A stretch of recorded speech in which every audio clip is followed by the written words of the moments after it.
going to know a lot after Monday, I believe, because the WNBA owners will sit down with Nafesia Collier and Kelsey Plum. Okay, the WNBPA vice presidents, as well as Nike Agumake, the president. Fewer than 100 days remain until tip-off, and WNBA owners are finally meeting face-to-face with the Players' Union for the first time since last fall. This Monday's meeting in New York City isn't just another negotiation. It could determine whether there will even be a season. Right now, the two sides aren't just far apart. They're barely even engaging with each other's proposals. Players Union will meet in person in New York City on Monday for the first time since the fall amid stalled CBA negotiations. Talking to reporters at Unrivaled, WNBPA VP Kelsey Plum said she and Nafesia Collier will travel to New York after their teams play each other in Miami on Sunday. Kelsey Plum and Nafesia Collier are flying to New York immediately after their Unrivaled game on Sunday night. WNBPA President Nneka Agumake will also be there. Here's what sets this meeting apart from all the others. The team owners themselves are attending, not just league officials or negotiators, but the actual owners who write the checks. That alone shows how serious this has become.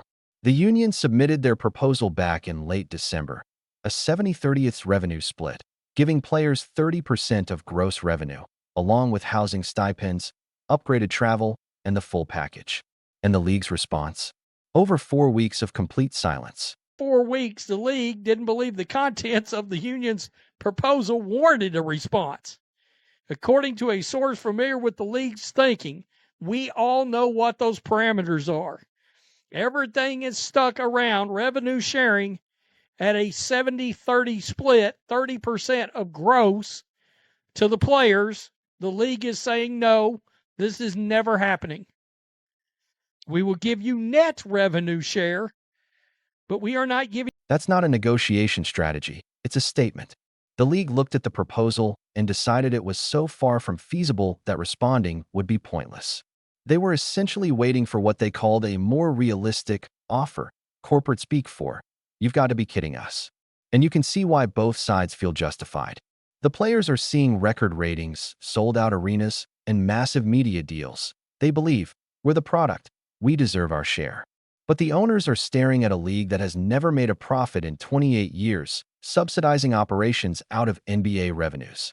Now the players are asking for 30% of gross revenue before expenses, and that's where the tension explodes. This is what she said, according to an ESPN report. Quote, "It is not a constructive way to continue on these negotiations," talking about the fact that the league is not engaging with the players at all, especially considering the timeline we're in. Nike Agumake told Front Office Sports in a phone interview, "To give the excuse that our proposal was not adequate is..." Here's where it gets really striking. The league's current offer would raise the average player's salary to around $500,000, a huge jump from the current $100,000 average. They're also including better benefits, improved travel accommodations, and a stronger base salary. For a league that operates at a loss every year, this is an incredibly generous package. Yet, the union continues to push the housing issue, and that's where they're losing the public relations battle badly. Telling fans that players making $500,000 a year can't afford housing isn't generating sympathy.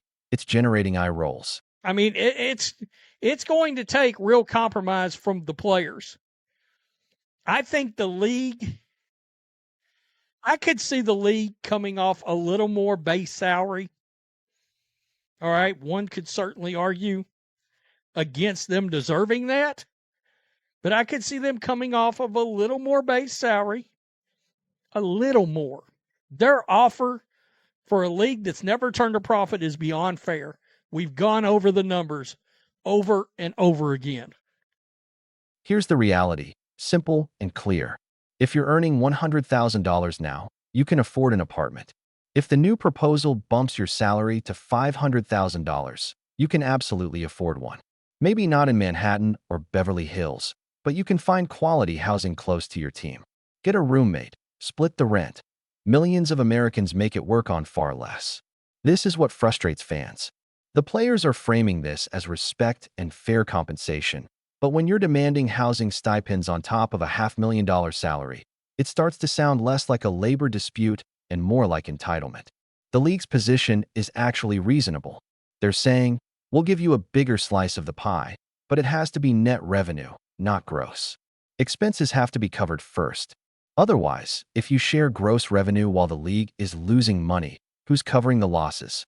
The NBA owners, who are already subsidizing the operation. And find a livable space look, you might not be able to live in New York City or someplace like or LA.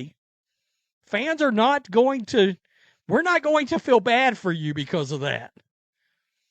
All right, you can move out to the middle of the country just like a lot of folks.